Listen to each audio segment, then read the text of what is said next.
Everybody say it mean. Who's that out there living the dream? Let's blow in the bean. Who's that still smoking all that green? Let's blow in the bean. Come on, y'all, let me hear you scream. Let's blow in the bean. Let's blow in the bean. Let's blow in the bean. Go. Let's blow in the bean. Welcome back, everybody.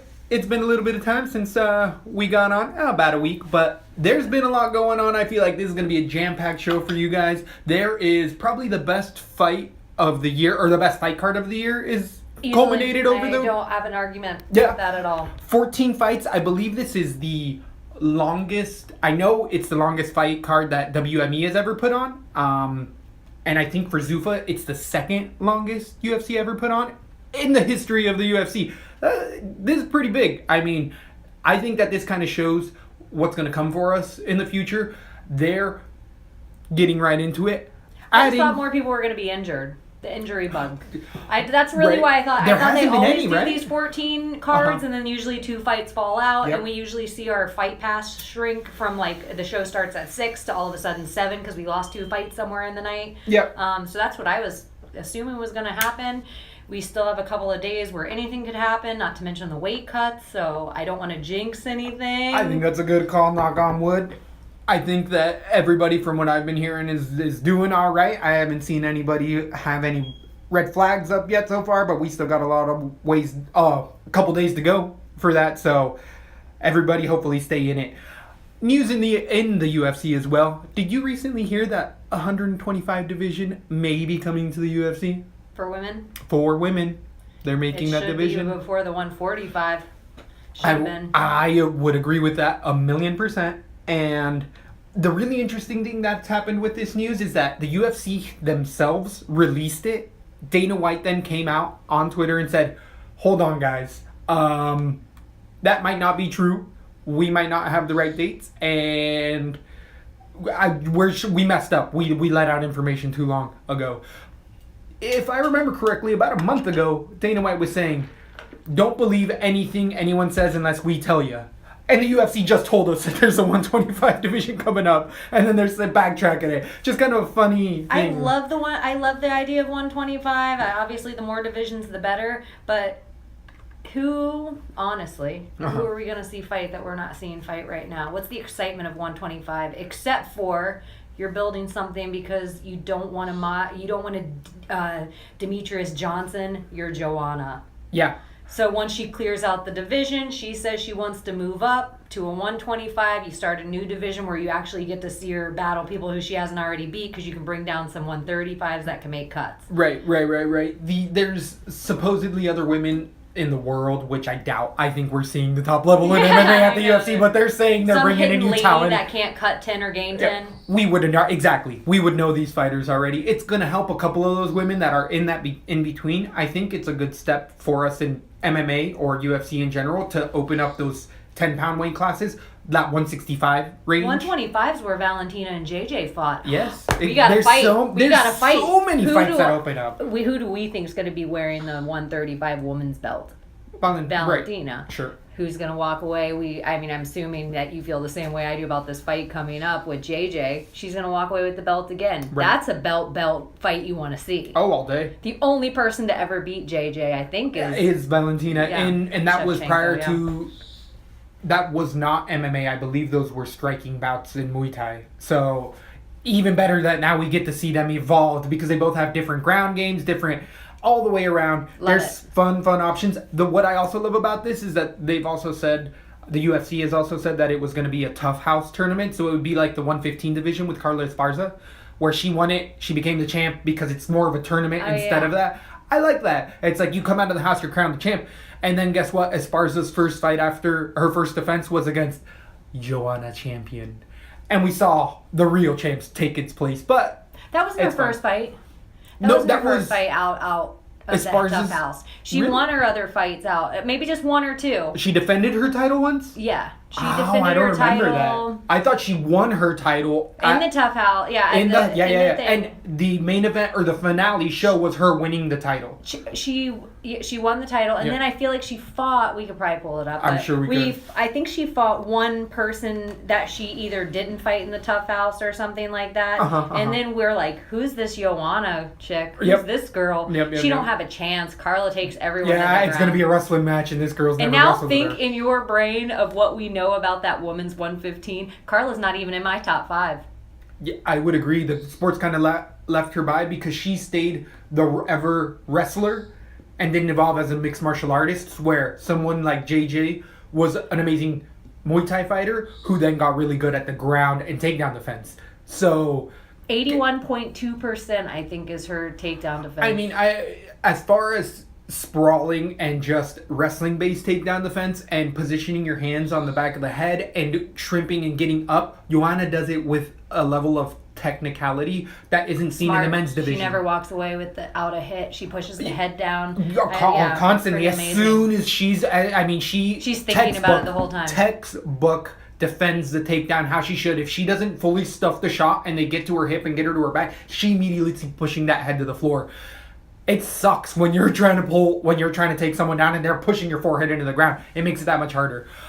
It's such a fun fight. Even though we feel like she's going to win, I still want to see this fight. We're not even do that Yeah, fight. no, exactly. There's so many other stuff. What were we talking about? The woman's 125. But exactly. The potential for her to come into the 125 even though she's defending. It's kind of fun because you can think like, oh my gosh, like Joanna, for all intents and purposes, is kind of like a Chris Cyborg in ways, where it's like she's amazing just unto herself. Like she's this whole... The other thing I heard this week, which... I've heard it, Ronda has one of the scariest arm bars in MMA, regardless of sex. But, I would agree with that.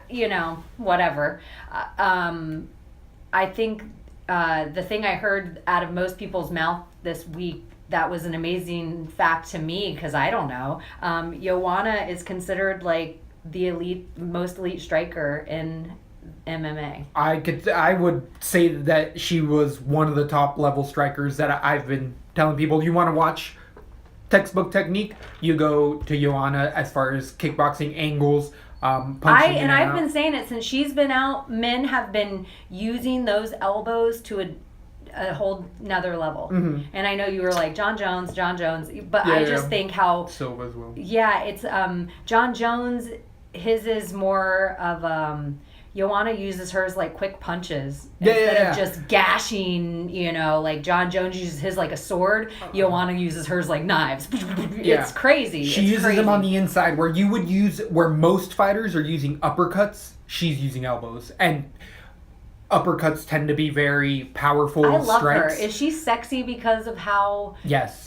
Because of her power, her aura, prowess. If you will. Yeah, right? like it's like if you just saw her on the street, you might not think it, but knowing everything you know, or even probably if you had a brief conversation, you'd be like, "Whoa, this woman's on top of her game in something in life."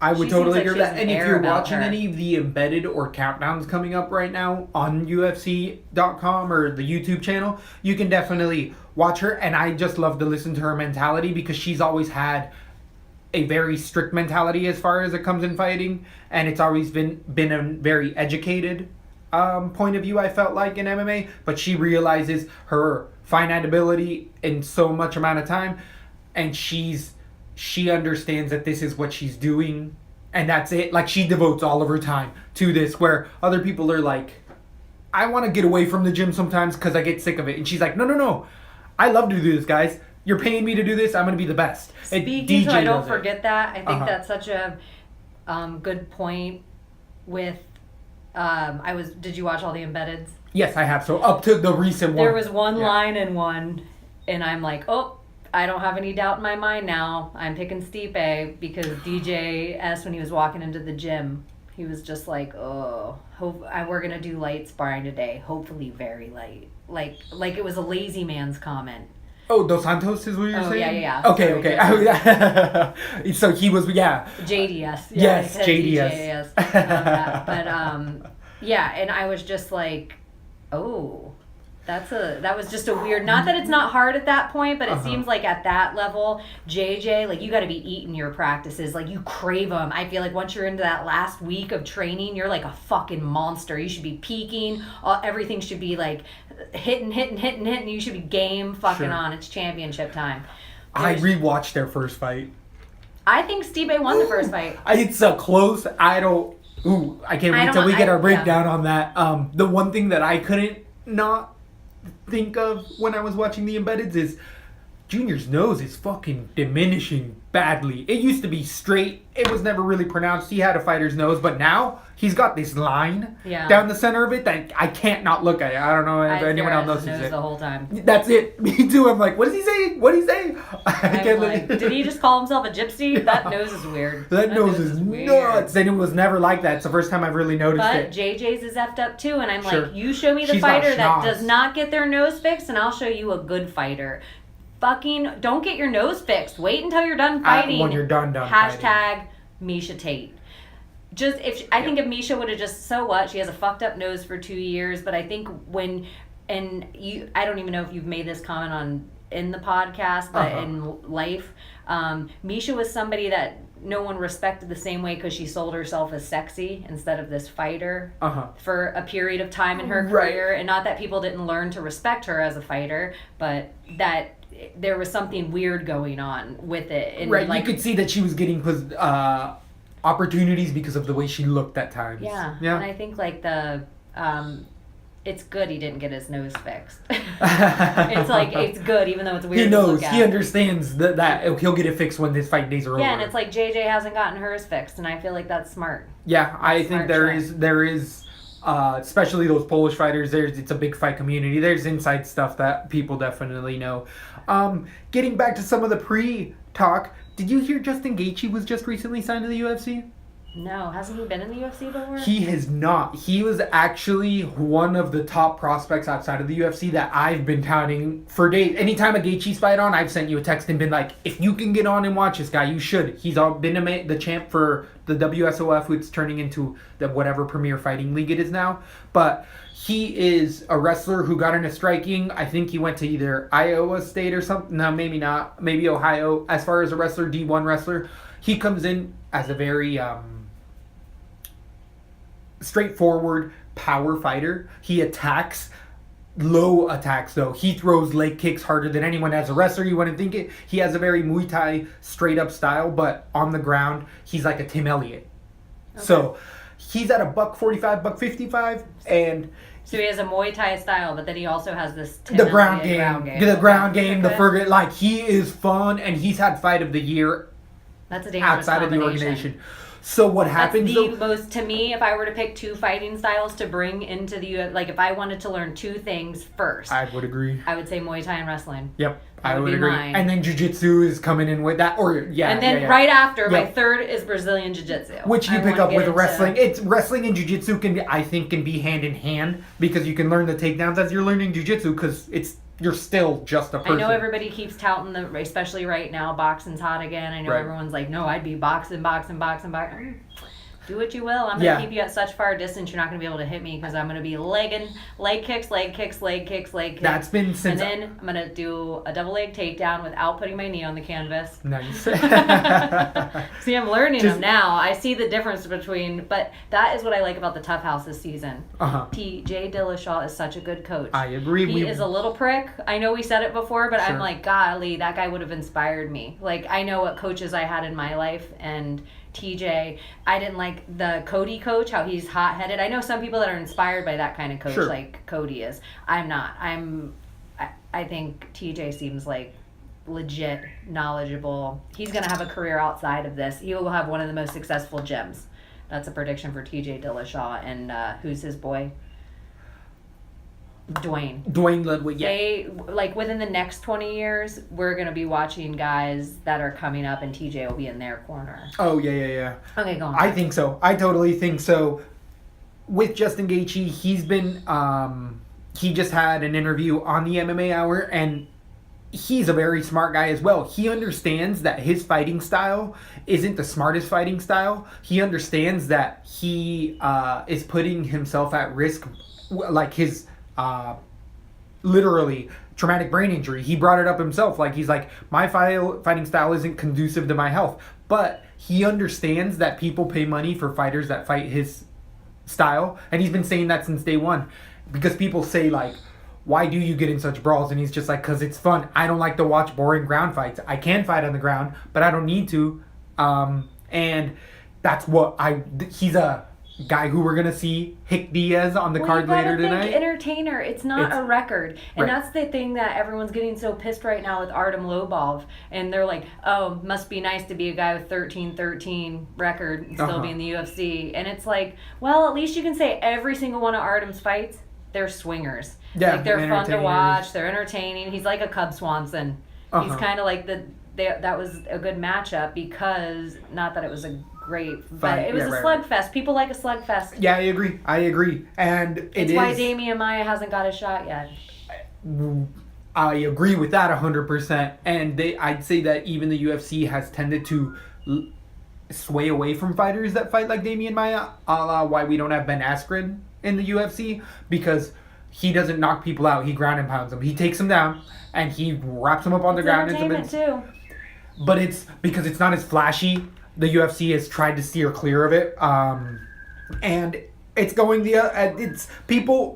we're evolving every day in MMA, and every day is breaking news on some sort of historic thing that's happening and fighters coming over, and it is a great time to be a sports fan in this era of sport for us right now. Fighting in general right now. Would you say it's? I know everyone's talking about boxing, but I think in general, it is the golden age of combat sports in general. Yeah, I agree. I think you can pinpoint huge boxers from history, and I think the lot of Five Guys right now, that's like, and they will be talked about, and they're all fighting right now. The Conor McGregors, the John Joneses, the Amanda Nunes, the DJs. We're seeing them fight right now. She will be a legend. She'll be a pound for pound of all time. That's what I was trying to tell my significant other earlier. I'm like, look at this. You don't understand that she is going to be in record books like Muhammad Ali. You don't see that right now, but I'm telling you, and watch, in 30 years... People won't see until it's a thick pool and people are holding the belt for 3 times at it. People won't know until... DJ's in that boat, too. People just are giving... Granted, they're taking them for granted, and it's like, no, you don't understand the elite level of a person you're seeing right now. And John Jones is taking himself for granted. Like, we all could be... This last 2 years, what we could have missed out on, just in general, like, I think John's ego is big enough. He would have fought DC, and I think he would have dropped. Can you imagine? Well, he's been powerlifting or gone up, but I just think we all are taken away from this art that will never be created. We'll never get to see John Jones again at that age. Right. Yeah, we'll get to see him fight again, but I feel like his prime, that sweet spot, we missed it. Yep. But I think we have other guys too. I think Luke Rockholt's going to be a guy that, you look back on and you're like, holy shit. I think we're going to see Mark Hunt toward the end of his career and be able to look back like, damn, that guy was a banger till the end. Oh, yeah. Definitely. I don't know. I just think we're in this sweet, Damian Maia, Dominic Cruz. We got to see Cruz come back and be a better we get this potential, and he's getting himself all into the Cody, TJ words a little bit. Right. He's inserting himself. Talking shit on paper. And I don't know. It almost seems like, what's the chance? How loyal is Dom to AKA? Like, super loyal. He seems like a loyal guy. He has his own gym being set up, and Dom, I think he's gonna have a string of women to come through the UFC, where you see Dom in the corner even years after he's in the ring because of where's he at? Alliance. Alliance. Yep. But I don't know. I'm stoked. I was watching with my wife, and I was showing her JJ fights and JJ front kicks and JJ leg kicks. I'm just like, look at this woman. Yeah. Look at how, and I let her watch interviews, and this is what I would say that JJ has more than anybody else in the UFC, including Conor McGregor. Real confidence. Yeah. Since day one.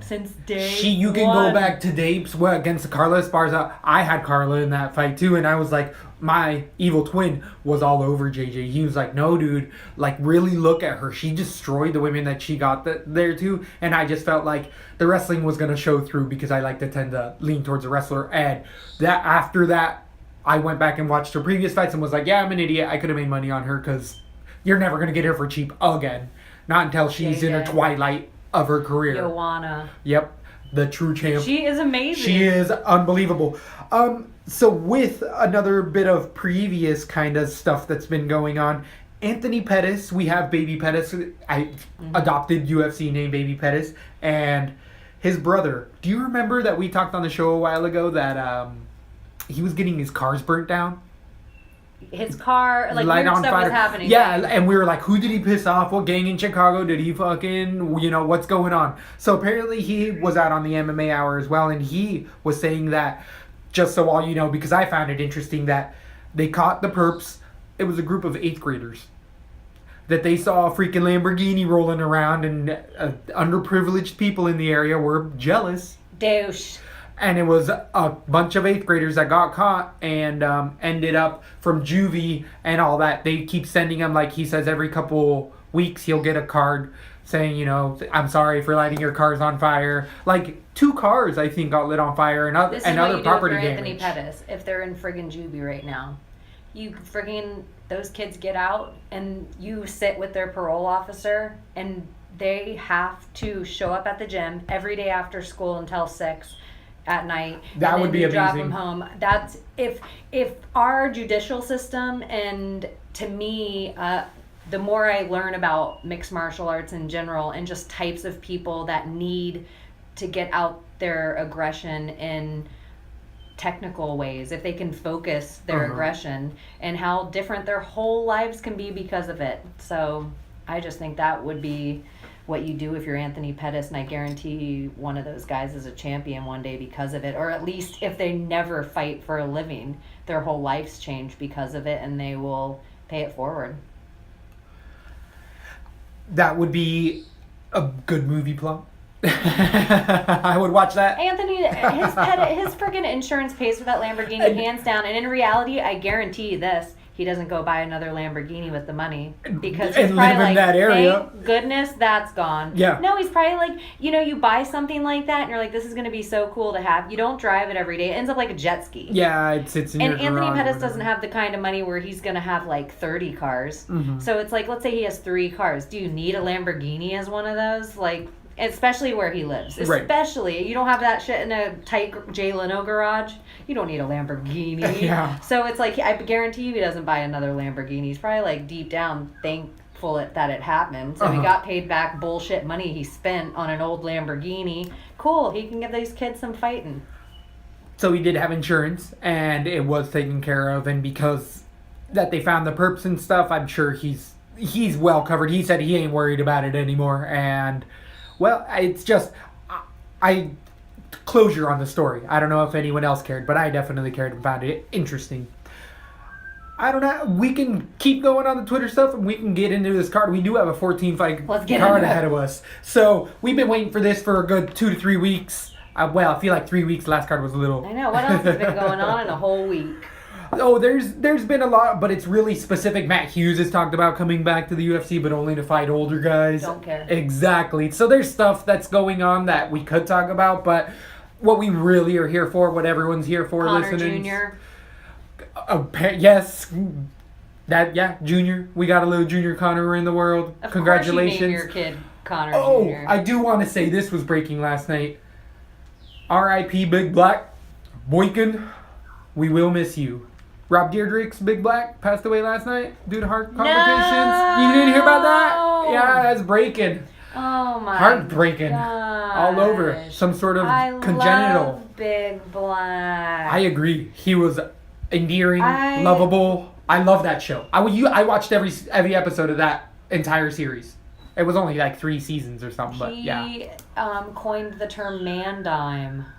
Man pawn as well. Man Pond. Yeah. He had so many funny shows. So many. He's my fave. Yeah. Like, what a nice, fun guy he is. Yeah. Oh, damn. What happened to him? So apparently he had some sort of, I don't know if it's congenital, but because of his ethnicity, I'm assuming it was congenital, but some sort of heart complications. Yeah. His ex-wife, who he was living with the last couple months, said that his health was declining and it was due to heart issues. He wasn't named Big Black because he was a skinny black guy. No. Damn shame. Yeah, no, he was definitely a good one. What a funny dude. Oh, well, you and Kimbo Slice freaking have some hot wings and slug it out for us up in the sky in the pie, or pie in the sky, wherever the hell you Remember are. Big Black? Didn't he have condoms or something too that they came out Fucking with? everything. He was the original. What was that dick pill? I don't remember. Extends. Oh, yeah. I feel like he was one of the original guys for Extends, because why can't it be bigger? Because he already had a big. Yeah. Yeah. He was stripping for all the big males in the world. Yeah. He Oh, was, man. and then they did What a their character. like chunky, like that video. Yeah, with Bobby Light. That shit Yeah. was the shit when they brought his uncle in and they were drinking all that Bud Light all day. They were wasn't- trying to get sponsored by Bud It Light. wasn't Bobby Light. That was Rob Jedrzejczyk's character. That was when he was little, but when he was chunky, he was Bobby. He had a different name than Bobby Oh, I don't Light. remember that. Because they all dressed in fat suits. Oh, I do remember. Yes. God, what was it? So, back to UFC 211. We have a 14 card preview / breakdown for you guys. We're not going to go over every fight because that's just going to take all day. We're going to highlight some of just the key points we want in some of these earlier matches and really get into the meat and potatoes. But I feel like because you can go back and listen to our previous podcasts, we really did a pretty good breakdown on the main event. And there has been stuff that has changed that. In my eyes, we'll talk about that, but I don't think that we're going to necessarily have to get as deep into that main event like we already did once. Yeah, we got time. What We'll see where we go. Sure. We'll try to stay on track for the most part, unless something crazy comes up. True, unless we get any other late breaking news here on the bat phone. Some of these fights, it's not even that I don't even care about them. It's just almost like this card is so stacked. It's like it has Bellator fights on it. Yeah, I would agree with that. 100%. We do have a WSOF debuting champ on here. But for the first fight of the night, we are starting off with the 205ers. We have, and these names are going to be horrible. Gosh. I wish you had a nickname. Murad and Glulov Angulov. against Jakeem Christensen. So this is contested at a 205. Agulov is got his second fight in the UFC. He ended up beating Rodrigo de Lima, who is that the guy who just got beaten in a I'm St. going to tell Lucho? you, I'm looking at your pick. I have the exact same one, and meh, yeah. Exactly. So And I don't know why I picked it. It's probably the same as everybody else picked. I don't know. He just seems like he's a little hungrier, and yeah, I don't know why I'm not going to put this on any of my DraftKings. I wouldn't put it on any of my DraftKings, and I know why I picked against Christensen, because Christensen lost against Henrique De Silva, where he had hurt De Silva a few times and put De Silva in some really bad spots, but he gassed so incredibly badly that a guy who was also gassing was still able to get the finish on him. Rally back when it was just bad gas tanks on both sides, and I feel like Angulov, being a Russian fighter, bringing in that Russian cardio, just tends to be... he looked good. I definitely am citing round 2 Angulov submission. That could go to round 3, but Same. yeah. And I think submission. I think either a submission round 2 or round 1 while they're dry. So, moving on to the 265-pound division heavyweight, we have Richard Coulter versus Chase Sherman. Coulter's debuting in the UFC. This is his... I have the exact same as you on this. But the number one reason isn't because I know anything about old man Rashad Coulter. It's because I am anti-Sherman. I was going to say the same thing. I'm playing more against Sherman than anything. His loss to Ledette was the one... That was his debut in the UFC. And Ledette picked him apart. Then he lost to Walt Harris. And Walt Harris is the gatekeeper of staying in the UFC. Walt Harris will go on 3-fight losing streaks, and only because it's the heavyweight division does he get a 4th fight, and he wins that, and then he loses 3 more. Which is the only reason Sherman's around. Exactly, or else Sherman would have been cut. He's on a 2-fight losing streak. His first 2 fights in the UFC against Ledet and Walt Harris. Not bad losses, but Coulter being 35, he's not old for the division. Sherman just doesn't look like he has that next level. He looked pudgy in all of his fights. Slow. Exactly. Bad fight IQ, as in like putting his head down and trying to start brawls, and Walt Harris He just... eats so many punches. Exactly. There's just not much of an upside I see for Sherman. He is a younger man, and hopefully he's moved around and made changes, but I haven't heard that he has, and I haven't seen anything to the wiser, so I got Coulter TKO round 2. Same. Moving on to the 145-pound division, we have Jared Gordon debuting off of Looking for a Fighter versus Michel Quinones. And Quinones is from Colorado Springs. This is his debut in the UFC. Coral Springs, Coral Florida. Springs. Sorry about that. And then... There actually is the Colorado Springs. Yeah, so it's I might have looked at that wrong. This is a debut and a debut fighter. Gordon was found on Looking for a Fight, and Quinones is coming out of Florida, Team Wolfpack. I'm not sure where Gordon's coming off of. I just actually watched Gordon's fight and on the show Looking for a Fighter, and the guy he fought didn't really impress me. He didn't really impress me other than he had pressure and he had some okay footwork. Not much of a ground game at all that I could see on there, and I didn't look back at his earlier shows. I think that Quinones, what I did see on tape was all the way around. I saw a better striker. Didn't see much of his ground game as well, but I did like the movement and the pressure that Quinones had, and I think that Gordon bullied his fight to get into the UFC, and only because he was the cameras were there. Dana White was like, we need a fighter. We need to find someone. All right, Gordon, come on. But I know a lot of people are high on Gordon. Everybody, he's a heavy favorite. I think he's a heavy favorite. I think I'm talking myself out of this because I had Quinones I had Gordon decision earlier in the week, but I'm talking myself into Quinones. I know that I have Quinones decision, and it's a heavy Interesting. underdog right now, but I'm like, anytime I see these... really, just looking for a fighter, it just hasn't been impressive to me. Yeah, there I would hasn't been agree a with lot. that. It's been a lot of every single person that I've seen that's come off that show has been all hype. I would agree with that to an extent. There's been 1 or 2 diamonds in the rough, but nobody's really been nobody. I mean, Sage Northcutt and Mickey Gall are probably the biggest products. Well, I think that Sage Randy Brown. Northcutt is all hype. And he's who I was thinking of actually in my head when I said that term. And I would retract it because I actually do like Mickey Gall and think he'll go places in the UFC. So everybody but Mickey. I like that we have a early underdog and we're both on that. That's going to be one flopping around in my head. I got to watch more tape on both of those fighters. But I am going to lead towards Quinones right now. Moving back to the 145-pound division, we have Enrique Barzola versus Gabriel Benitez. These are both tough Latin American competitors, but I feel like Barzola was in the Brazilian tough house and Quinones was in the Mexico tough house. Or Benitez, I mean, sorry.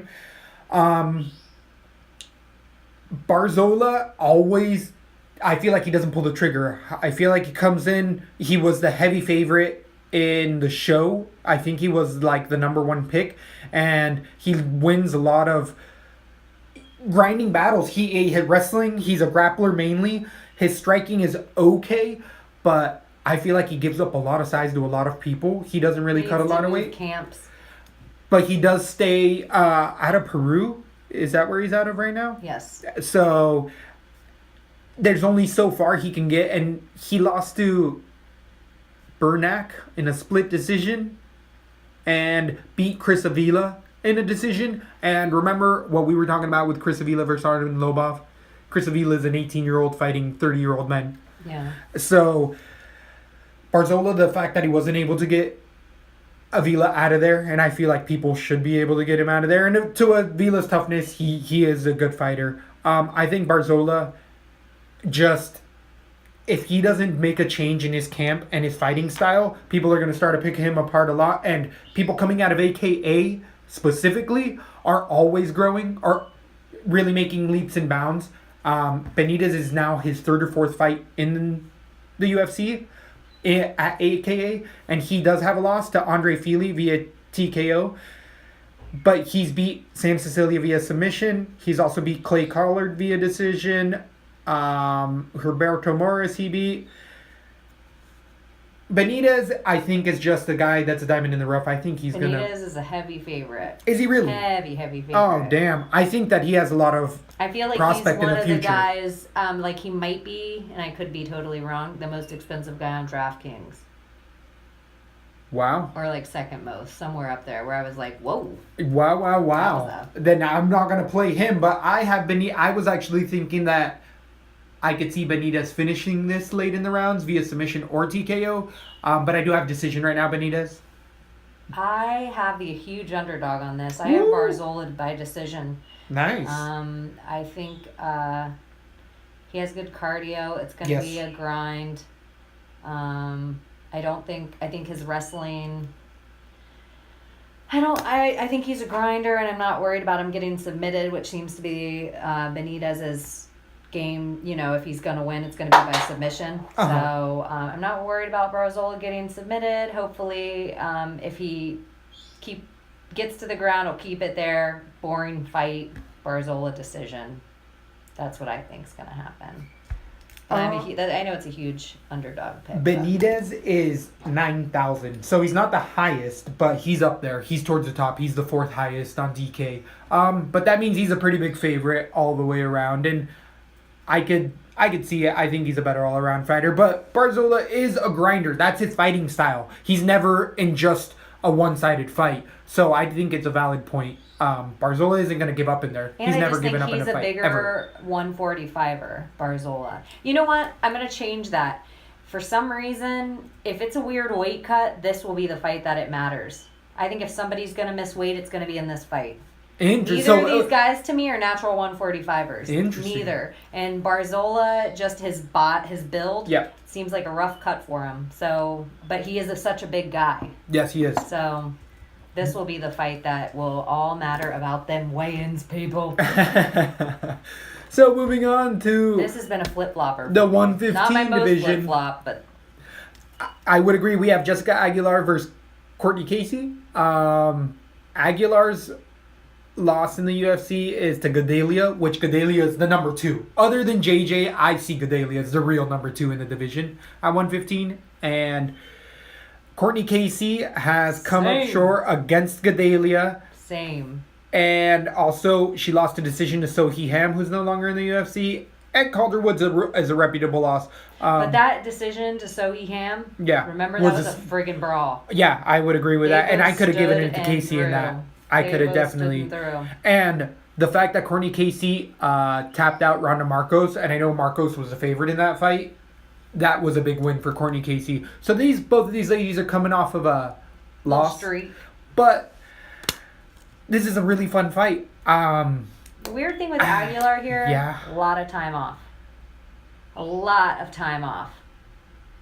Yeah, I don't know. Too much to me. It could have been an injury. I can't remember off the top of my head what it was. A year and 9 months now in the UFC is like it used to be. Like, might as well be 3 years. The only reason that I'm not as worried is that this is why we always praise American Top Team, is because they have 9 fighters on this fight card. That's unreal for a gym to have 9 fighters, and the pay-per-view, I think they got like 3 or 4 of those fighters. To have a gym doing that, so what? As far as I'm bringing this all back around to Jessica Aguilar, it's because they have the heavyweight fight. They have the main event. They usually do that though. They have but you'll see if the main event and co they load those teams are both so you got JJ and Dos Anjos, and they are both from the same gym, right? So it's like, I think when you have, there must be something in contracts, because I've noticed it before with like, we'll see a lot of like alpha male guys on, or we'll see a lot of on the same card. So I wonder if they get to sign in 3 of their people or 2 of their people into. So if all the main events, all the top fights are all American Top Team, a lot of the undercard is going to be right. what I was getting back to with Aguilar is that at the gym she's at, they know how to get people into shape for a fight. They do it better than anyone else. They've had fighters all be injured multiple times over in their camps and come back and look good, if not better. They know how to work with people. ATT is doing next level stuff. Not just in the training, outside of training. If you come to American Top Team from another country, you have to go to English classes. That is people that are thinking outside the box. They're not just worried about your next fight. They're worried about the long game. And I feel like that plays in Aguilar's favor. I like Aguilar. I think all the way around she's worse on the ground, but she has okay takedown defense. It's whether they can get to the ground or not. This is a fight I'm staying so far away from because it's such a flippy fight for me. I'm going back and forth. I think it's a decision, and I think that's the best way to bet this fight. It goes over the 2.5 rounds, but I got Aguilar decision right now, and I feel like it's not going to change from that. I've gone back and forth. I did have Aguilar twice this week, but I'm pretty confident now. I have Casey decision. I think that she's just growing in her fight still, and to me she's in her sweet spot of age where the brain and the body are coming together right there in that 30-year mark, whereas Aguilar is old for fighting. Yeah. She's a grandma in there. Like, she doesn't have this. So a year and 9 months lets me think, did she have an injury? And I don't know if she had an injury, but I know Courtney Casey knows if she had an injury or not. So 35 years old lady, your body ain't going to heal from that injury the same. And even if you don't think so, you're going to be ginger with whatever that thing was. So she's not the same woman that left the ring with Claudia Gadelha, where I'd say Courtney Casey's better than the Courtney Casey that lost to Claudia Gadelha. So going with Courtney Casey on this fight. What do you think is going to have decision? Decision. Okay. I think it's decision city, but I think that the gas tank of Courtney Casey's going to come into play, and she got dirt. Like, even in the Kim fight, she threw the whole time. I remember thinking, like, Yep. wow. Yeah, I would agree with that. Whereas Gadelha, she just gets people down and makes it impossible for them to get up, makes it impossible for anything to happen. She grounds and pounds. So it's like, that's the game, and she did it to both fighters. Right. So I just think both fighters, if they try to have a stand-up game, Courtney Casey wins there, and I also think Courtney Casey's better on the ground. So I could see it going submission for Casey, but I'm going to stay with Casey decision.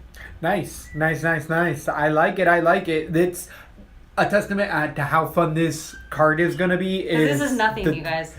Right.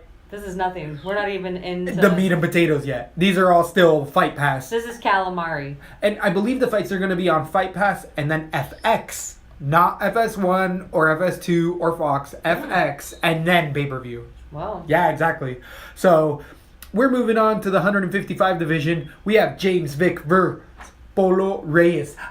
This is one of my own. I have so many most anticipated fights for this tonight. Like, you love any James Vick fight, though. Any James Vick and Polo Reyes fight. Polo Reyes had the contender for the fight of the year. Yeah. But I will say that James Vick is the better all-around fighter. He is the smarter fighter. He is the taller fighter. He is the better boxer and the better submission artist. He has better takedowns, and Polo Reyes has a Mexican spirit, and that gets him through a lot of fights because he's been in knockout, drag-out wars with lower-level competition. I mean, the fact that he beat Novelli in a split decision. Novelli is out of the UFC now, but Polo Reyes can put himself into situations that he doesn't need to because he wants to get in there and scrap, and that's the finishing ability that you might not be ready for. Like somebody who's going to come at you and give you everything they have. You can be a better fighter, but if you get caught on the chin with something you don't expect, you can be finished. And Polo Reyes has that ability. He comes at people with that type of ferocity. So it's a really hard fight. I know James Vick is a huge favorite. Would you say similar to Jessica or to Andrade?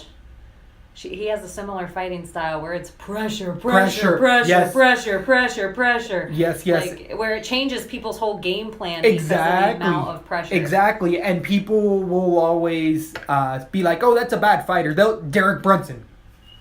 Pressure. Whether it's good or bad pressure, it doesn't matter. Yeah. It's pressure. And if you can take it, if you can take that initial barrage and stay standing and beat the fighter, good on you. But if you can't, they win. They will finish you. And somebody who's smart enough to take that barrage is James Vick. He's been in there with heavier hitters who have a similar style. Abel Trujillo was a big step up for James Vick, and he showed it really well. James Vick's biggest knock is that he's constantly hurt. He's a guy who has had multiple hand surgeries, maybe not hands, but I know ankles, shoulders, others. He's sat out for a couple years early in his career, and he's not old, due to injury, and he's just like, he tries. His only loss in the UFC is to Beneil Dariush, and Beneil Dariush is a very underrated fighter. You know how I feel about Beneil. Not to mention so much bigger Than every fighter? Than James Vick. Like, so much bigger. Beneil, he doesn't fight at 155 anymore, does he? Yes, he does. Actually, I would say, was... no, James Vick is actually probably the tallest 155er. Yeah, I know he's in super the entire... tall, but he's, like, thin. I thought Beneil Dariush, for some reason, was, like, he could fight at 170, but he, like, shrunk down weight. Oh, I think he did just actually fight at 170 pounds. Yeah, I thought he was against like, he's Barbosa. Gotten bigger over time. He moved so up. I'm like, when you see that a guy can move up, and then, like, if you look now at a 170-pound guy that got knocked out by, who's your boy that went up, Fat boy. Kelvin. You're like, well, you see Kelvin now kind of in where you're like, whoa, he looks really great at 185. And then when you see someone look so good at a different weight class that's higher, it's like, shit. So you only got knocked out by a guy that's like, in Tyron Woodley's weight class. That's not bad for me at 155. I don't know. Well, that's how I kind of... A thing that I think you touched on a bit that I think is a real factor is James Vick is 30 years old. He doesn't fight as regularly as a lot of other fighters. His last fight was only 2 months ago. He won decision over Trujillo, but... With a beautiful Darce. Yeah, it's because he's 6'3", 155 pounds. You can't emulate that. The same thing's going to happen with Reyes, I feel like. Reyes. I think I now...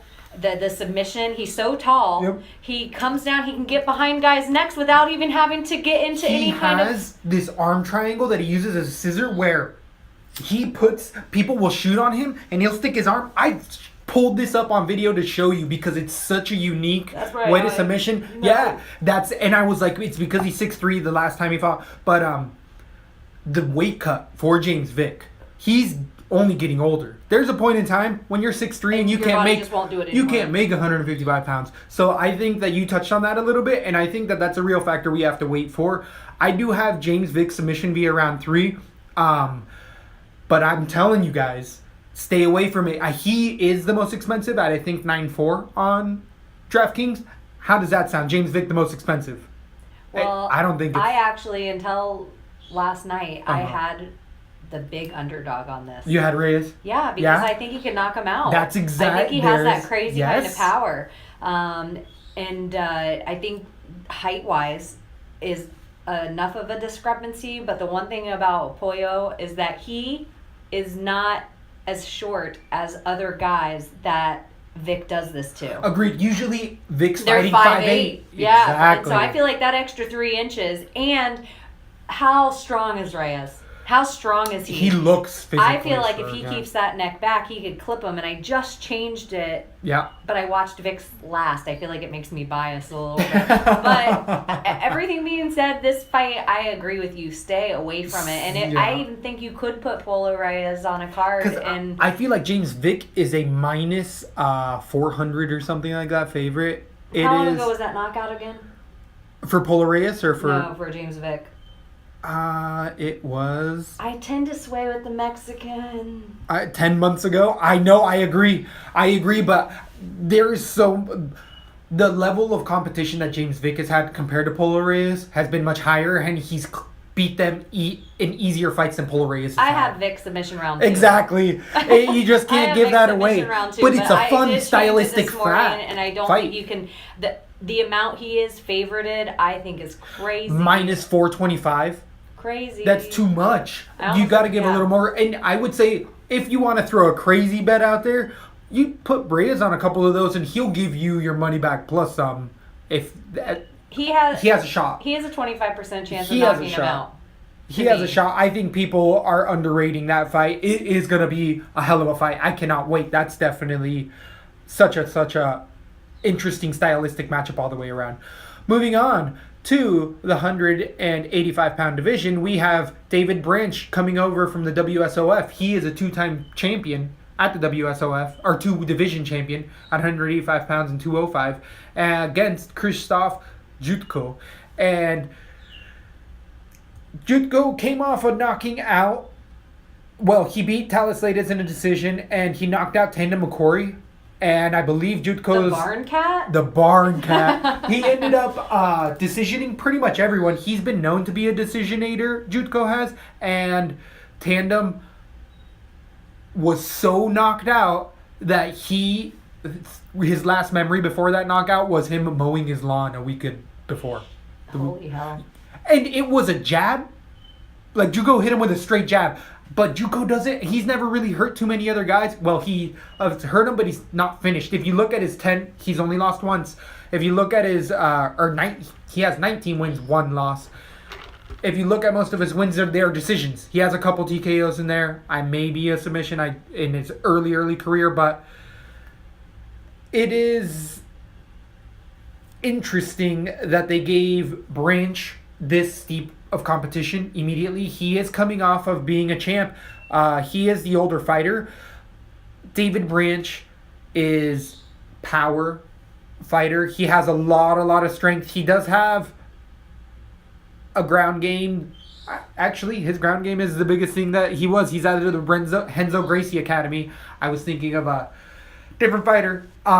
David Branch gets you to the ground, grind and pounds. He's physically very imposing. Big lineage in the jiu-jitsu field, but I feel like Jutko I've seen on the ground, and he might not finish you, but he can stifle you on the ground. He's not going to give up a submission. And I think that Branch could have had a couple other fights in and not be this high a level of fighter.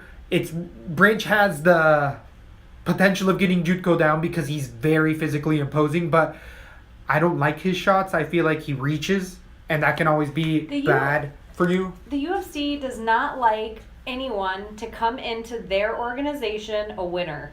Yeah. They don't like it. They want to prove you the right Bellator away. guy and prove to the WSOF guy, like, no, this is where the big dogs run. Like, they have this almost like a history of doing it. I feel like Alvarez's first fight into they feed him to the wolves. Yeah. This is just one of those fights that I think the competition level that David Branch was facing is not the same as Jutko. And Jutko is so young. 2 things with him. Yep. He is so friggin' young. He's not even into the sweet spot of his career, and he's learning. And I think that anytime that you can see a Polish flag raised on this fight night, you will see a Polish flag raised on this fight night. So Jutko being from Poland, that's the country. That's the fighters. Oh yeah, if you look at their Muay Thai, their Dutch kickboxing, it was named after them. It was just kickbox. It was just Muay Thai, but they developed such an interesting style that the world says, Alistair Overeem, he's a Dutch kickboxer. I could go on for days. But I agree, Jutko decision. Yep. If it's next, the number one thing to me is I think that the other dude has a chin. I don't think he's going to get knocked out. I don't think it's going to be just a jab and a knockout. I agree with that. I think 100%. he has okay cardio, but not that UFC 3-round cardio. I think toward the end, it's just going to be a ground stifle. It might actually be a boring fight. Jutko has bored me in other fights. This is no one. That's what I'm saying. Like, I'm not telling you, oh, he's a flashy knockout artist, because he's not. He doesn't have tons of power. He's a technician more than anything. But he is developing, and it's a really good point. He is getting better and better every fight. He hasn't stagnated in his career, and he is the favorite, minus 150 right now to Branch. And Branch could get a weird submission, though. If he's a submission artist, it looks like he is, and everybody's looking at the Damian Maia game plan. I don't know. It could be. That's the fun of the night. UFC that we're about to watch is the Anaconda years. So, I don't know. But right now, I agree with you. Nice. Jutko decision. He's the decisionator. I agree. Moving on to the 145 pounds. very anticipated fight. You know I've been on these boys' nuts for a while. We got Chaz Skelly versus Jason Knight, Hick Diaz himself. I wish Jason Truck Nuts Knight. Hashtag Truck Nuts. Truck Nuts. I believe Knight's out of Tallahassee, Florida. Or, yeah, I think it's that. But we know what we're getting with him. A guy, he's a sprawling brawl. He likes to keep the fight standing. But if you go to the ground, he has a very high guard. Like, he's always throwing up submissions. But Chaz Skelly, that's where he thrives, is on the ground. Chaz Skelly is a grinder, ground and pound, submit you kind of guy. His last loss is to Darren Elkins in a decision, and we just saw what Darren Elkins do. We understand how undervalued Darren Elkins is. The damage inflicted his damage on Skelly. Skelly's come back and beat Maximo Blanco, who was a legitimate fighter, is kind of teeter-tottering in and out of the UFC now. And he beat a Krish Gusha something. Grusmeka. Via rear naked choke, but that was, I believe, a short notice fight. I believe he had a really fun fight that fell through within like 3 days notice. So it was he just fought in his homeland because it was, I believe, over where he's from. And Skelly is definitely wears you down. The damage got him because he did what the damage. He ended up grinding him out with wrestling, takedowns, being persistent. It's whether Jason Knight can get up or not. It's if Jason Knight can stand up from the takedown. The striking is in Knight's favor. But I'd say all of the ground game, if it gets to the ground and Jason Knight can't get back up to his feet, it'll be a decision because Chaz Skelly will just stay on top of him and just constantly hit rabid punches, and it'll turn into a decision for Skelly. But I do think, personally, that Knight has been growing a lot, and I've heard that he's jumped around to other camps. He hasn't stayed at just his, but he's still not officially a part of any other camp, and he is out of Florida. If you're in the Mecca state for MMA right now, I feel like it is Florida with the amount of camps that are out here, so it's not hard for him to get on the 95 or whatever and travel wherever he needs to for a day to get some good sparring in. I think Jason Knight has this fight in a decision. I think this could go either way. I really am excited for this. I got Knight as the underdog right now at plus 110. I mean, this is a minus 130 for Chaz Skelly. The odds were a lot different last night. Knight was a bigger underdog. Oh, wow. People are coming in on Knight? Yeah. Hey. I came in on Knight as well. I have Knight decision. I just think the kid's flashy. He does what the judges want to see. He's good on a microphone. Yep. He is 24 years old. Are you kidding me? Yep. Are you kidding me? And how much have we seen him grow from fight to fight? So right. I don't think Chaz Skelly... We can see Chaz Skelly's tape and see what he's going to do in his next fight. Some guys are destined. And Jason Knight's a guy you see up there for a while. He has a big following because of his post-fight press conferences and his everything. Like, people want to. The fact that he is Hick Diaz. The fact that he's getting asked to go on UFC tours and stuff. It's proof. And hopefully he keeps on it because that's what we want to see. And he's taking the note. He's talked about he's grown a lot in his Twitter following and everything else. And it proves if you talk and you want to stand up and strike, we're willing to watch. We're willing to pay for that. And I just think takedown defense overall in the UFC is just getting to such a point. I'd agree with that. It's figured out. Yeah, I would agree with that. It's everything. So, all right. Now we're moving on to the main card. So that was the prelim main event. Now we have the pay-per-view. This is one of the most anticipated pay-per-views of the recent year. I gotta get off work. I gotta get off work to see this. Gotta get out early somehow. What other fight in the near future do we even see with this type of level of this card? Nothing in the near future. They keep talking about Jones, GSP, all these, but these are all sporadic one fights on different pay-per-views. The fact that we have these many good quality fights on one pay-per-view. I don't care about watching GSP or Anderson Silva fight. Everyone keeps trying to make flair with those fights, and I'm like, those aren't my. That's not my shit. That's not my shit. Put Jason Knight on a pay-per-view. Or this next fight is a killer fight. This also unreally anticipated fight. We have Eddie Alvarez at 155 pounds versus Dustin Poirier. Eddie Alvarez just comes off of a loss to Conor McGregor that was a knockout loss 5 months ago. And Dustin Poirier is coming off of a win versus Dustin Miller. In the fight. Oh yeah, I mean, you can't question Eddie Alvarez's toughness. He got dropped 4 times, I think, in that fight, and then finally was out of there. Eddie Alvarez had trouble with a southpaw. Conor McGregor. He got ready for a southpaw and circled right into that. And as I was talking about it before, we've broken these fights down a few times. Dustin Poirier is a southpaw with he has power in his punches. I think Eddie might get finished again. I totally think that Eddie Alvarez is the more well-rounded all-around fighter, but the power I would give to Poirier, and I would give no, I wouldn't even say there's only the power. The striking and the power I'll give to Poirier, but Eddie Alvarez is a better wrestler, better grinder, better chin. Maybe. 5 months ago. He got dropped 4 times 5 months ago. And then finally got finished. Who else was doing that? Donald Cerrone? What about Dustin? What was his last loss? His last loss was a TKO to Michael Johnson. He was out. He was out cold. That was 7 months ago. Top 5 knockouts of the year. Yeah, he was out. And he came back and won a decision against Miller.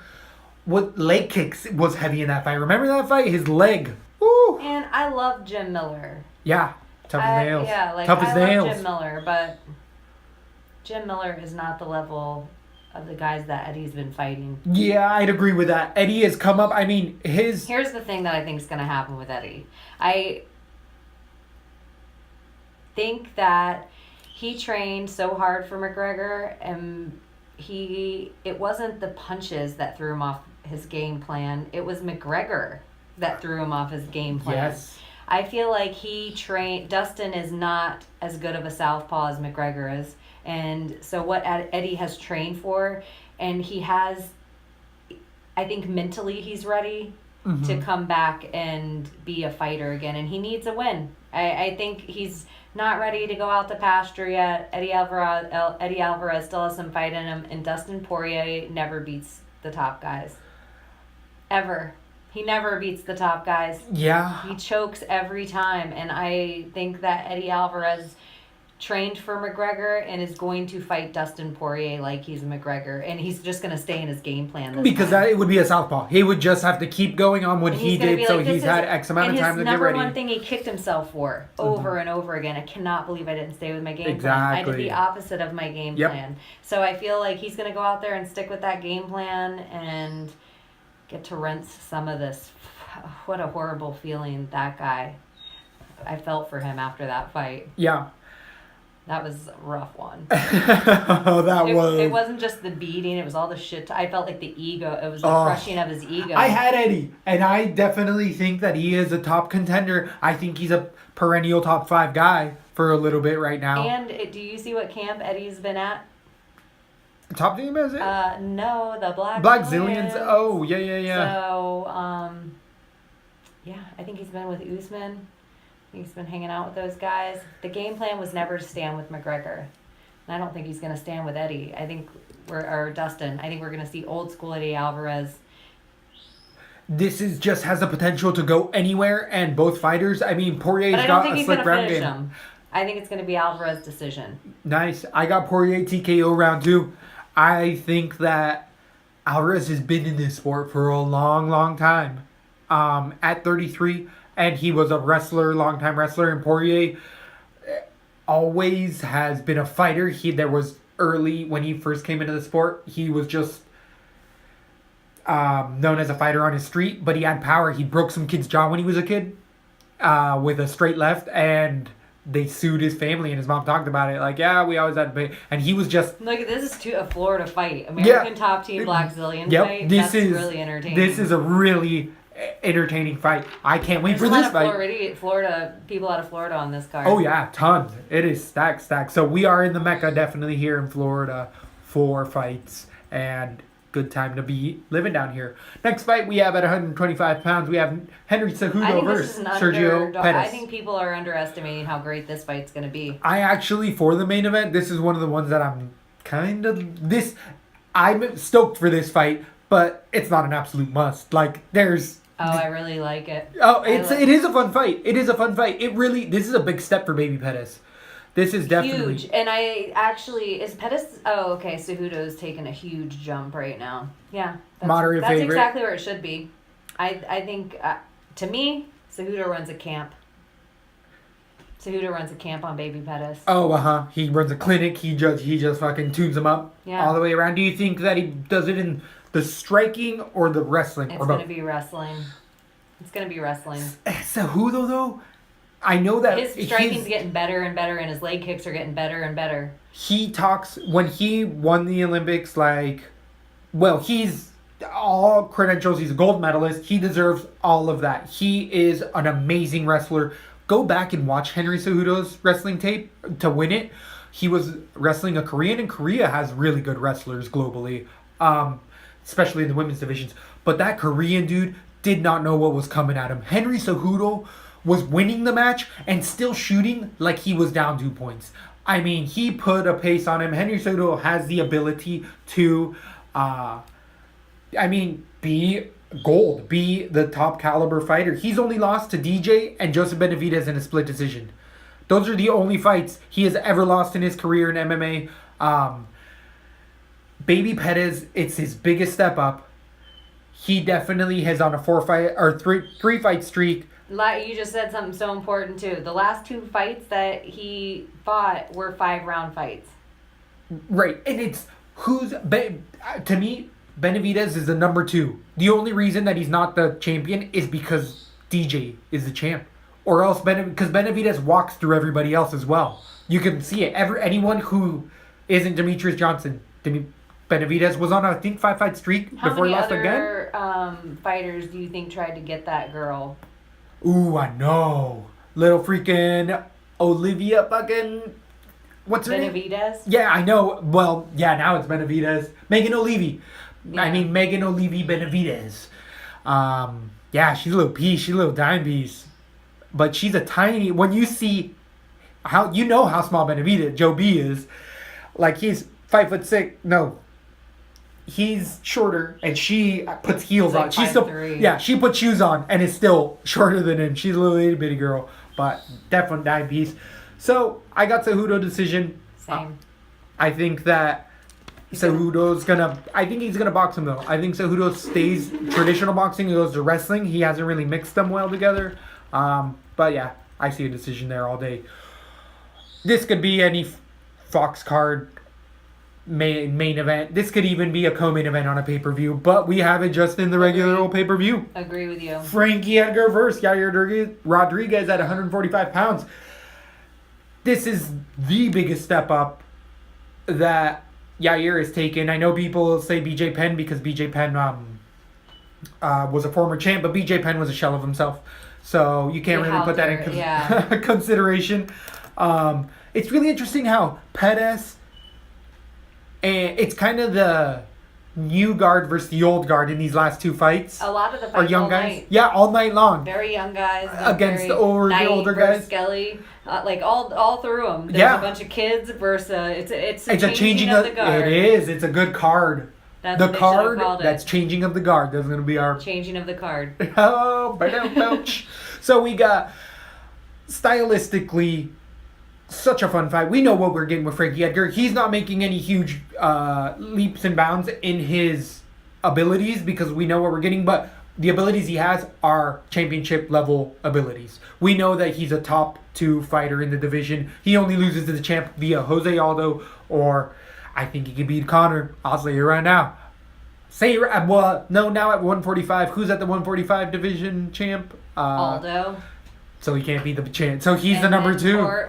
Then Max Holloway. Oh, yes. So, that Max Holloway against anybody right now, I'm going to die for. But Yair, this is where if Yair gets this, then he gets the next belt match after Aldo Holloway. And whoever loses the Holloway-Aldo match, this is just also contendership. This is a very pivotal fight for the division right now. This tells us whether this is an ex-contender. There's the first defense for whoever wins the belt at this Aldo Holloway fight. Edgar's wrestling and just all-around experience, we know that Frankie Edgar can put the type of pace that Yair likes to put out, and Yair will try to go a next level, even if he doesn't have it in the gas tank and leave it all out there. And I feel like Frankie Edgar has the experience to let him do everything he needs to, and gas a little bit, and then Frankie Edgar's going to take over with striking and takedown. He's not going to submit you, but he is going to keep you on your back the whole time. Yair can throw up a lot of really interesting stuff, but with the amount of wrestling Edgar has, he just stifles it. But I was also just watching. Yair is so flashy that it wouldn't surprise me if a knee comes out of nowhere and knocks Frankie Edgar dead out. I don't see it happening, but that's the ability that Yair has in any fight. Yair has fought zero real competition. Right. He is all hype. I really like him. I would pick him. I mean, Bruce Leroy would maybe be his biggest competition. Exactly. Good call. I'm like, Bruce Leroy is no Frankie Edgar. Frankie has the answer for every Yair kick, and it's going to be a single leg takedown, but just like you say. And I think the grounding and pounding can get so nasty on him and elbows that he lands that by the round 3, I think we're going to see so many superficial cuts on the top of Yair's face, and I think there could be a submission.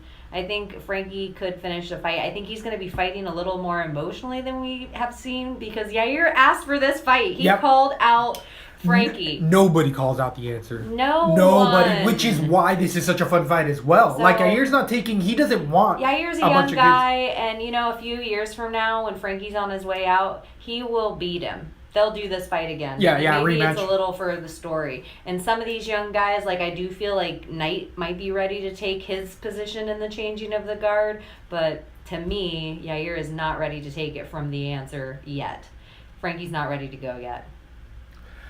So is right now Edgar submission round 3. Ooh, I like the submission. I think as well that the 3-round fight actually plays against Frankie Edgar a little bit because Yair can let it all go for 3 rounds. No cardio, BJ Fat Man. Well, yeah. And remember how lazy those Yair kicks got at the end? How he lazy always those slows kicks down. got? He slows down a lot. Who do you not want to throw a slow kick to? Yeah, I would agree. So, what I would say with this fight is, you're getting value on Frankie Edgar at -125. I could see him being a 2 to 3 to 1 favorite, and I would still put him on a couple cards. I just feel like he's over. We're seeing an overmatched fight. A lot of flashy stuff works. I think your only thing here is, when you leave it in the hands of the judges, if it does go to decision, Yair is so flashy. And that we know as educated fight fans that we're like, Frankie won that all day. He got X amount of takedowns. He landed all this. But sometimes it's that superficial weird kick or knee that Yair can do to take rounds. So it could, because you were just saying 3 rounds is detrimental to Frankie, that's where I agree with you as well. Yep. When you take it to 5 and he wins the last 2 and it's easy decisively, to see. exactly. It's a different monster, but Frankie's never been known for his power. Agreed. So he's going to have less time to kill him by 1,000 cuts. I would agree with that, but we know Frankie can push up pace. Yeah, we know, but Yair's Frankie, not ready for Frankie yet. That's what I'm kind of thinking, and I love me some Mexican fighters, and I think that this, even though it's going to come out to be a loss for Yair in my eyes, he's going to grow. We thought he grew before. This is where he's going to take I agree with you. fucking a football field of experience, because you can't train for a fight. With Frankie Edgar, you got to be in a real fight, but the real-time experience he's going to get is going to be through the roof. Can't wait for that fight. On the odds, again, I think the odds are a little skewed. I think Frankie should be the bigger favorite. Moving on to the... This could be the main event. Yeah, this could be a main event on a pay-per-view. I think this is my most... I know people are saying the main and co-main. This really, for me, is... And if you've been listening to us for any amount of time... the best stylistic matchup that we've had in a very, very, very long time. We're going to be talking about this fight for years to come and being like, remember that legendary fight? People didn't know what they were seeing with that.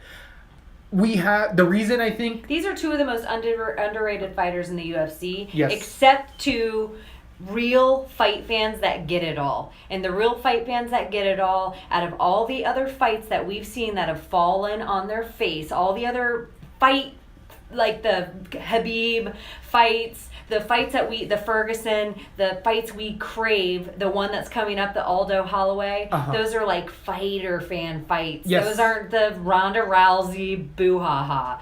This is a fighter's fight, and it could be, like, of the last few years, one of the ones I'm most excited about. Yeah. I can't even... the reason I feel like I get so excited, because we've broken this down a few times, that we're seeing somebody who is ultra proficient in one level. We don't see too many true masters in this sport. They are masters of MMA, but it's all kind of MMA, where Damian Maia is a true master at Brazilian Jiu-Jitsu. He's mixed in MMA aspects to be able to get people to the ground or be able to hold his own standing. But when he gets you to the ground is where you see true magic. And that's just, we're not going to see that too much longer, because there's not, I think that a lot of combat sports fans are going to go away from the Muay Thai or start there always wanting to get to the UFC. They're going to use other sports as bases to get to MMA. And Damian Maia is almost a relic of the jiu-jitsu guys. A lot of them are just, it's just... He's a Jacare Souza in a lot of ways. Yeah. Without the power. And Masvidal's takedown defense, people are going to underrate that. His number one training partner for the last few years has been Colby Covington, who comes out of Oregon, who's a very underrated fighter as well. And Masvidal went to OSU to get his wrestling better. He's constantly, since he got at Top Team, has always been doing wrestling camps. A lot of fighters get away from wrestling camps later in their career. Why? Because they suck ass. They're hard as fuck. Wrestling camps suck. You drill, you go against other beasts, and you just get incredibly tired. You get beat all the freaking time. And there's reasons why people don't do them, or they go and they bring the camp to them and they do it at their home gyms. Jorge Masvidal, that he's going to colleges to still do this, he's training with the Division I level champion. Oregon State is got a legitimate program where other people from other aspects come to train with them as well. Underrated school up for the Pacific Northwest. The Bean always says, you want to stifle some... Jiu-jitsu! You do it with... wrestling all day long. So, we know the striking goes to I'm going to change Masvidal. mine again on air. This fight I've gone back and forth all week, for weeks with. And I'm going to change it again on air, because we are # Team Gamebred here. We are. That is and true. I changed to Maia submission round 2, just for the pure fact he's an enormous man compared to Jorge. Enormous. Jorge moved up from 155, and Maia moved down. Has been moving down for a while. So, he's fought a few times at 70, but he was But big. here's the other thing. Yeah. That this is, for real, my changing right now on air Woo! that I just had to do, and you've been mentioning American Top Team all day. Jorge has probably been fighting a lot, my guess, is with a Brazilian heavyweight. So he's like, a guy this big isn't as big as Dos Anjos. Or, Dos Anjos. Yeah. Like, so you have another Brazilian guy who's not necessarily jiu-jitsu, but he's an enormous guy, Brazilian, grew up in all those same camps that everyone came out of, and now he's at American Top Team down in, Coral Gables or something. Yeah. He all the way around. They jump around at those. They make one in their main gym, but they jump around. Damn. I don't know. This is why I went back to Maia this morning. Right. Is because I don't like the cowboy that Masvidal beat. I felt like that was a cowboy that was in the ring too early. Yeah, I could see that. His last fights just aren't as feared. Well, you know what? And then the Damian Maia, I have to say, this was why I was at Masvidal to begin with. Everyone's like, I don't know, the Carlos Condit submission. A Carlos Condit that has been ready to retire for a few fights. Like a Carlos Condit that was in Robbie Lawler battle. What was the thing I said before the Carlos Condit fight? shit takedown defense. Always has had it. So that's why he could get on top of Condit to do those type of things. And then Condit has never been notoriously good at getting up because he'd always wrap you up and try to submit you. Damian Maia, that shit ain't gonna work on Damian Maia. And the one thing, another thing though about Cowboy that's underrated is his submission game. Yes, And I would agree. when he was injured, he tried to go to that submission game. Oh, yeah. It did not work. George stayed on his feet, or Yep. Jorge stayed on his feet. He, seems like his hands are better than they've ever been. Yep. It's underrated. He has an underrated. He has an Yes. underrated every department. I've been saying that from day one with this guy since Strikeforce. Like, you could just see it. Going back, I'm changing. I think Masvidal's gonna knock out Maia. I see decision only because I give the respect to Damian Maia, but I could see the finish for Maia. If there was a finish, it's submission for Maia or knockout for Masvidal. What would be the coolest thing? Jorge Masvidal wins via submission. Would that be fucking unreal? He's the type of guy That would go for it. He'd go for it. Yeah. To want to win by submission. But you always say reverse wrestling.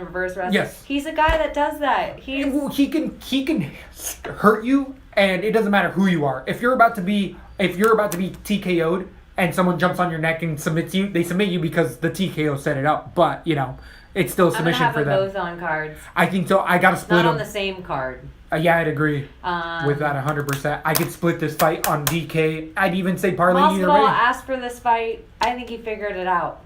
I think he's a studier. Yeah, I would agree with that 100%. I think he figured out Maia. And I am going to say that this fight goes exactly like Whitaker-Souza. Exactly. KO.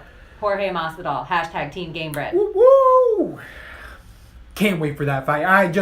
If we were done there, This is a main event on a pay-per-view to me. On its own, totally. If you've been watching the Embeddeds, you're definitely getting good stuff on both of these fighters. Actually, one thing I gotta knock real quick on the Embedded, with the amount that we're talking about these main cards, why don't they have a fucking camera crew on Gamebred and Maia right now? I want to see that so much right now. I want to see what they're doing, not just the co-main and the main, not just the champions. Let me see some of these other guys. Let me see Hick Diaz is training camp before. The embeddeds aren't long enough. I agree. Enough. So yeah, I agree with you. They could have a couple people, not just the main people. Why not build a story? It costs you nothing. And a lot of the fighters would do it themselves. They'd talk to a camera phone. Yeah. They just to get start their own podcasts. They do all sorts of stuff. Yeah, help them out. So we have the champion at 155 pounds, Joanna Jedrzejczyk. 115 pounds, sorry, against Jessica Andrade. I think JJ's already at weight. I was watching those and she looked good. But ripped. She had a ripped up little belly on her. Yeah. She was eating a cupcake and drinking some iced coffee. I mean, she's a pretty woman, but she's pretty in the face. I don't know, but her aura makes her gorgeous, though. And her personality, her professionalism, her confidence, her personality. I think it's there's just things about her. It's not because she is a traditionally attractive woman on the outside, right? But her whole total package makes her super sexy. That's exactly what I would say, because I don't know if she's going to be on a guest cover anytime soon, but she just seems like someone you could hang out with and be just watch and just be like, dude, you're a fucking beast. Like, you are so cool. She is a great role model for people. I think she just lives her life clean. She seems like an honest, good person. She moved into this camp, another American Top Team, and they all love and respect her. It seems like a really good team environment there. She moved into American Top Team with a belt. Not too many fighters do that kind of stuff. What fighters win the belt and say, I'm going to go to a camp and I'm going to change something. Exactly. She's like, I feel like I perfected that stuff, and now I had to go work on this stuff, which... Next level.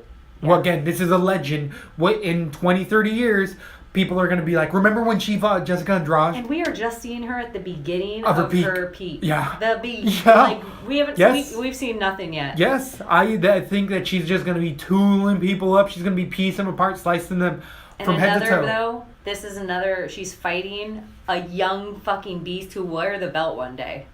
Yeah. Jessica Andrade will wear the belt one day. Jessica Andrade's problem, she will not be able to make 115 for very long. She looks like she is beefing up. Oh, She cut down. She used to be 135er, I'm gonna but be she's surprised going. if She's she going makes to. weight She's this going to time. 25. This is somebody who's going right to Guarantee 25. you. Guaranteed, she's going to 25. I bet you she doesn't make weight this time. It's something to watch for. She was She big. looked big. She looked like she was your body. Yeah, she's a fucking tank. But she gives up a lot of size. The real anomaly was that she was fighting at 135 and winning fights. She won a couple fights at 135 pounds. She only recently moved down to 125, and She pieces girls apart. she was And talking her about. stance, if you just watch her progression of how good she's become at boxing, wow. Like, wow. She combinations, but those elbows. Guess what? The perfect counter, and Floyd Mayweather. I know we almost went a whole podcast without talking about Floyd Mayweather. Floyd Mayweather does this, and you can see John Jones done this really well. If you're coming straight forward at me, throwing punches, and I stick an elbow right near your eye, and you walk into that elbow, I don't have to put any power into it. And JJ has those type of elbows. And you just said something key that just dawned on me right this second. Jessica Andrade, she doesn't move her head at all. She has zero head movement. Straight line, but she throws heavy punches. Zero head movement. Yep. She is just a heavy George Foreman right in the middle. Heavy fucking stance. She spreads back almost like she has a sprawl. She's putting her full But back wait, leg she's into putting every her punch. full The weight other into thing it. is, when you fight like her, no way you go in 5 rounds, Chunky. There's no way. No way. There's no way. There's just, I feel like this is... But we've seen KK wobble, JJ. Uh-huh. Jessica lays harder punches. But KK set up... Or skill set. Exactly. She set up that strike with 3 or 4 strikes before that. She set it up with patterning before that, where Andrade, her pattern is straightforward. Somebody who understands pattern recognition, which JJ understands it at the top level. She has not even been in the ring with the talent that JJ's been in with either. She has fought none. She hasn't fought KK. She hasn't fought Claudia Gadelha. Exactly. She hasn't fought Rose Namajunas. People are saying She hasn't Angela fought Hill, but other- Angela Hill has gotten better, but she's still not top caliber. Even in top 5. Exactly. So I'd it's agree like with that. JJ's beat the whole top 5 of the UFC with the exception of Rose Namajunas. Uh-huh. Andrade hasn't faced any of them yet. They could have built Andrade up more for this fight, and well, it needed to happen. JJ was stagnant long enough. Yeah, I It would needs agree to with happen. You were saying it in the last fight though. Jessica Andrade will be 1,000 times more dangerous coming off this fight after this loss. that. Yes. Yes, she will learn. She will be She will learn dangerous. so much about herself in this fight because she'll be in with the champ. She'll understand what she needs to do. She might move her camp. She might literally go to an American top team or a AKA or something because if she wants to keep fighting after this, She's gonna get pieced apart. yeah, but I don't think that She's gonna be in a knife fight. Superficial wounds. She's gonna fucking get them elbows like you were saying. Right. I think the first 2 rounds, she's going to be exhausted, and JJ will take away all her power with leg kicks. People forget about JJ's low leg kicks. They also forget about the front straight kicks. Jeez. Yeah, right up the middle. Right up. Jesus. Ask Valerie Letourneau. Yeah, like... You see her get turned around. With the slight favorite being JJ, I feel like JJ should be a 3-1 favorite in my eyes. I agree with you. I just don't see where people are giving it to Andrade other than they're saying she has a puncher's chance, but she hasn't knocked anybody dead. No, who is she? She couldn't finish. I agree. Angela she Hill. has a puncher's chance. You know what a puncher's chance doesn't work with? Somebody who is in Ultra the peak skill. of their game. And like skill. Skill. JJ's taken some weird kicks. I feel like Andrade isn't as good as Claudia Gadelha yet. Like, I don't think she's I would agree level. with that. I'd say Claudia Gadelha would be a better fight for Andrade than I agree JJ with right you. now. I think it'd be good for both of them. And I also think it'd be good for Andrade because you want another power puncher in the 115 division, Claudia Gadelha. Yeah. Like, I think she lays That's the a exact fire time. hydrant versus fire hydrant. I actually think Claudia Gadelha is the better version of Jessica Andrade. That I would agree with that And the more 100%. and she's more dangerous on the ground than punching. Andrade is more dangerous punching than on the ground. So I actually feel like for JJ, if you watch her in any fight, Yep. you don't want to stand with JJ. You want to take her down. So Andrade is a stand-up fighter. I think JJ's going to hurt her enough where Andrade is going to flip into wanting to take her down. Mm-hmm. And Andrade isn't as good on the ground as Claudia Gadelha, and JJ's going to do the exact same stuff. She might get taken down. She's going to get out. She's going to stand back in the center of the ring and call the girl back up. That's what she does. Yeah. She's like, it's not going to happen. And I think JJ at American Top Team, the best thing for JJ, she seems to be a travel camper. She needs to go with TJ Dillashaw. If she can learn that sixth punch that they keep talking about, or that sixth combat, with her, imagine that takedown punch with those elbows. Like, unbelievable. When she's on top, lay a few of those. Like, they wouldn't expect her. No one expects her to take them down. But I don't know. She's next level. I'm so excited. Exactly. She's like watching John Jones in a lot of ways. Yes, I would agree with that 100%. We always compare movement without actually comparing them. I think we need to be the first to be like, she's a little girl John Jones. Right. Little Polish John Jones. Well, and the level of her domination, she's John Jones because he gets away with stuff for being a physical freak. Like, that dude's got some... She's built like him for her division. Yeah, the 150... Long, same straight kicks. Gangly, gangly chicken legs. Yeah, comes in with the same, like... ferocity. Scrappiness, just scrappy. So that is just... Oh, I got JJ KO round 4. I think Andrade gives up. I don't think her cardio is ready for what JJ is going to bring. JJ is not going to try. She doesn't... One of her gyms, she's not trying for round 1 knockout. She is, when you say cut him by 1,000, or win by 1,000 cuts, death by 1,000 cuts, she is like a school of piranhas, and she smells blood in the water. And she tries to finish, and that's what I absolutely love about her as well, is that she multiple times is like, I'm an entertainer. I entertain you by finishing women. That's what I'm going to do. And you've seen it in every fight. She's been winning fights, and she doesn't slow down and get the decision. She tries to finish them at any point that she can in the fight. The amount of forward pressure that Andrade has is almost next to no other. I think it's going to be detrimental for her. And the slight favorite, exhausted. I think you got to put JJ all over everything. For her... And the amount of punches, significant strikes she lands. DK all day. I think it's 8-1, 8-1, close to that. So I would have JJ on every single DK card. I agree. JJ at 8-1 will never happen again. It's like Demetrius Johnson. Exactly. Exactly. And I think that because this is a 5-round fight, even both of them on the same card might even help. And I actually would say, and I might be wrong, I think JJ has the most punches thrown, like average.